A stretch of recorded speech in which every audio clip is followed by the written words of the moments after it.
इस वीडियो में हम बात करेंगे एल्यूमिना के बारे में, जिसका कॉमन नेम है प्योर क्ले। अब इस मेडिसिन के हम फिजिकल सिम्टम्स की बात करेंगे। ये मेडिसिन उन पर्सन्स को सूट करती है जो कि क्रोनिक डिजीज से सफ़र कर रहे हैं। इस मेडिसिन को क्रोनिक डिजीजेस का एक्रोनाइट भी कहते हैं। ये मेडिसिन का जो पर्सन है उसमें हीट की डेफिशिएंसी होती है बॉडी में, टेम्परेचर जो है वो कम होता है बॉडी का, हाथ पैर ठंडे रहते हैं पर्सन के। ऐसा दो और मेडिसिन में होता है, कैलकेरिया कार्ब एंड साइलीशिया। इस मेडिसिन का जो पर्सन है वो ड्राई स्किन होती है उसकी, थिन होता है और डार्क कॉम्प्लेक्शन होता है। अब इस मेडिसिन के हेड रीजन की हम बात करते हैं। हेड रीजन में पेशेंट को मॉर्निंग में हेडेक होता है, बर्निंग पेन होता है हेड में, फॉरहेड में। ऐसा लगता है फॉरहेड में जैसे पेशेंट ने टाइट हेड पहन ली है, और उसके साथ में वर्टिगो फील होता है। लेकिन जैसे ही पेशेंट जो है वो ब्रेकफास्ट करता है तो वो ठीक हो जाता है।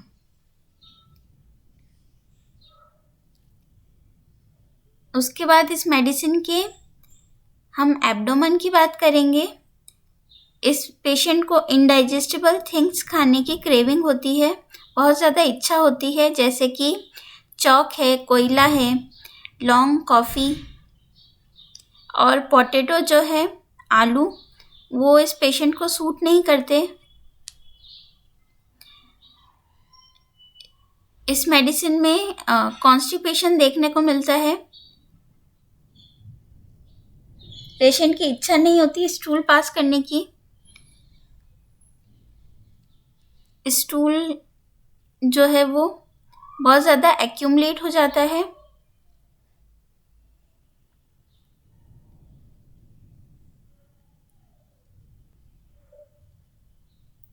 पेशेंट को जो है स्टूल पास करने के लिए बहुत ज़्यादा दम लगाना पड़ता है, और दम लगाते वक्त पेशेंट जो है वो टाइटली पकड़ लेता है सीट को। स्टूल हार्ड होता है, नॉटी होता है, पूरी तरह से म्यूकस से कवर्ड होता है। इस मेडिसिन में रेक्टम का पैरालिसिस भी देखने को मिलता है। सॉफ्ट स्टूल भी पेशेंट को बहुत ज़्यादा दम लगा के निकालना पड़ता है। जो नर्सिंग चिल्ड्रन होते हैं, जो बच्चे अभी दूध पी रहे होते हैं माँ का, या फिर आर्टिफिशियल फूड ले रहे होते हैं या बोतल का दूध पीते हैं, उन बच्चों में अगर कॉन्स्टिपेशन है तो ये मेडिसिन इंडिकेटेड हो सकती है। उसके अलावा प्रेगनेंसी में भी कॉन्स्टिपेशन में ये मेडिसिन काम आती है।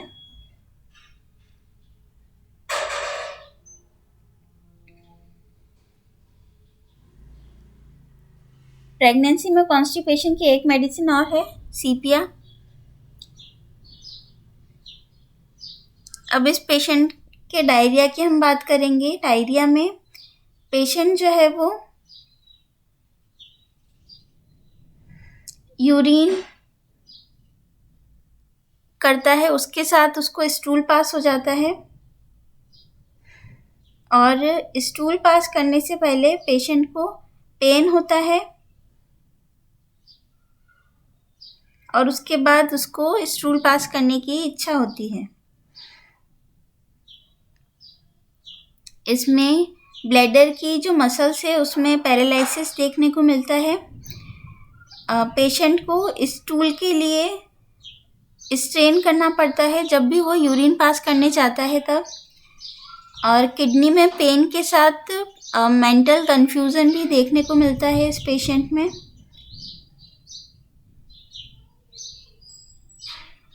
और फ्रिक्वेंट डिज़ायर होती है, बार बार इच्छा होती है यूरिन पास करने की बूढ़े लोगों में।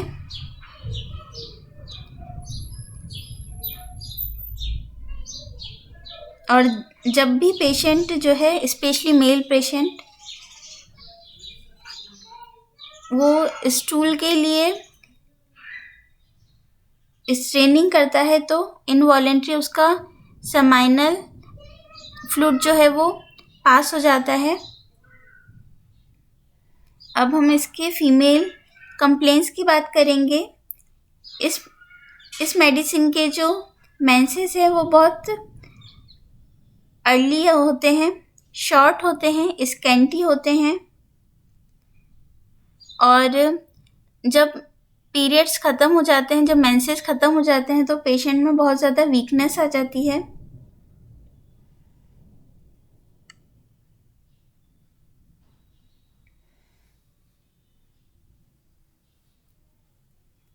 और मेंसेस के बाद जो है पेशेंट बहुत ज़्यादा वीक हो जाता है, फिजिकली और मेंटली इतना वीक हो जाता है कि वो ठीक से बोल भी नहीं पाता। ऐसा 2 और मेडिसिन में है, कार्ब एनिमेलिस में और कॉक्यूलस में।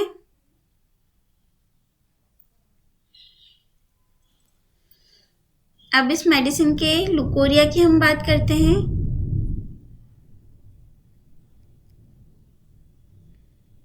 इसमें जो लुकोरिया है वो एक्रिड होता है, प्रोफ्यूज होता है,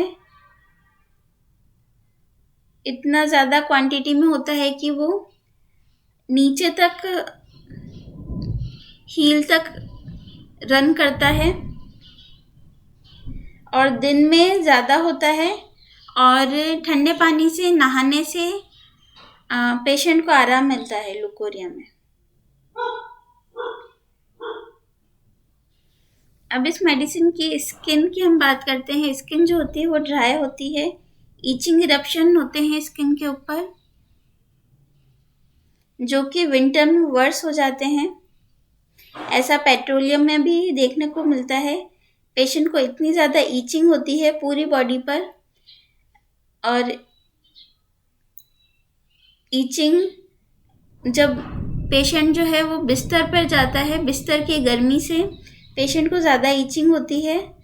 ऐसा सल्फ़र में भी होता है। पेशेंट इतना ज़्यादा स्क्रैच करता है कि उसको ब्लीडिंग होने लगती है, और फिर बाद में उसको पेन होता है इरप्शन में। अब हम इस मेडिसिन की माइंड सेक्शन की बात करते हैं। इस मेडिसिन में पेशेंट जो है वो बहुत ज़्यादा उब जाता है, बहुत ज़्यादा बोर होता है। उसका आधा घंटा ऐसा लगता है जैसे उसने आधा दिन निकाला हो। टाइम बहुत धीरे धीरे जाता है। पेशेंट जो है वो पुरानी यादों में खो जाता है, उसे अपने घर की बहुत याद आती है।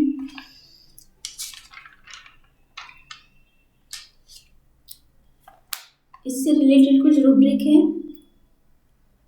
Envy, boredom, envy, boredom, home sickness, nostalgia with envy, boredom, time seems to long.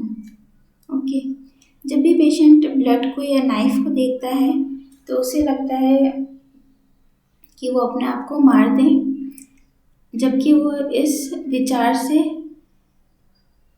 बहुत ज़्यादा घृणा करता है। उसे पसंद नहीं है विचार, लेकिन फिर भी उसे इच्छा होती है कि वो अपने आप को मार दे।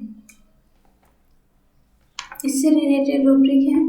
किल desire to knife with kill desire to knife when looking at a gun, और a kill desire to knife with a. Patient बहुत ज़्यादा सैड होता है। उसे लगता है कि वो ठीक नहीं हो पाएगा अपनी बीमारी को लेकर, और वो कंटिन्यूसली रोता रहता है, वीपिंग इनवॉलेंट्री।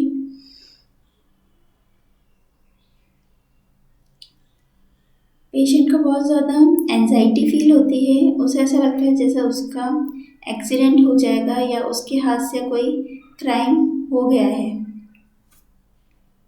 इससे रिलेटेड कुछ रूब्रिक्स हैं। Delusion, imagination, accident, fatal, he will have a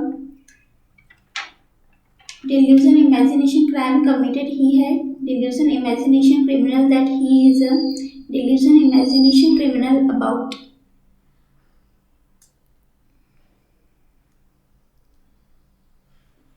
patient को जो है वो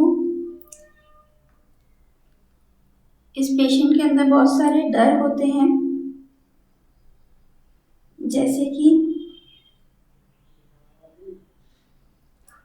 उसे मरने का डर होता है, उसे किसी बड़ी बीमारी के हो जाने का डर होता है, उसे एपिलेप्सी का डर होता है, उसे भूतों का डर होता है, शाम को उसे गिरने का डर होता है। इससे रिलेटेड कुछ रूब्रिक्स हैं।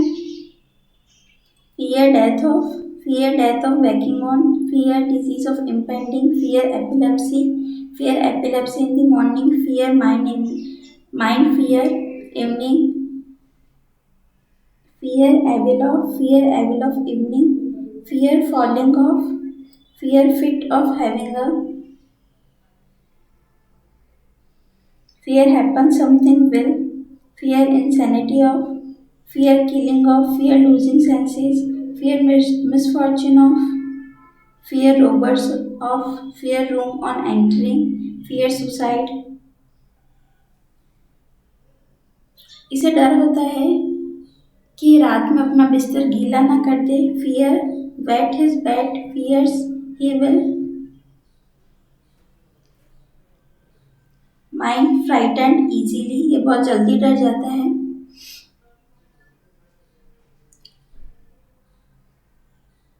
उसके अलावा ये पेशेंट जो है वो बोलने में बहुत ज़्यादा मिस्टेक्स करता है, ये शब्द भूल जाता है।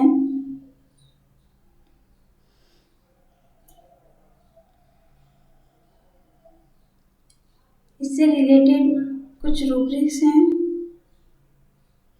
मेमोरी वीकनेस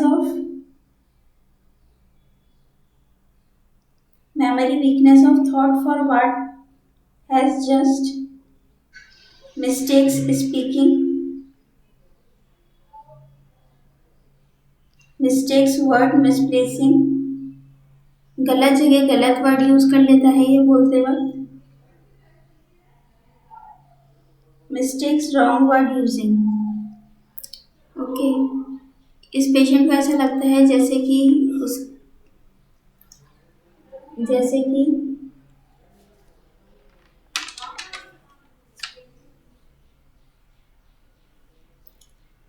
उसकी जो कॉन्शियसनेस है वो उसके बॉडी के बाहर किसी और के पास है।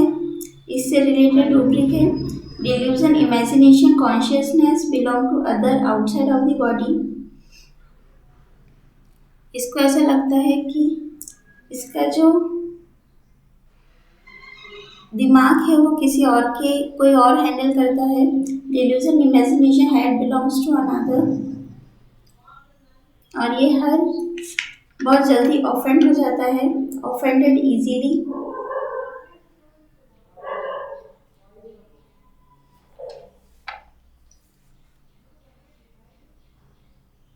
Okay, thank you.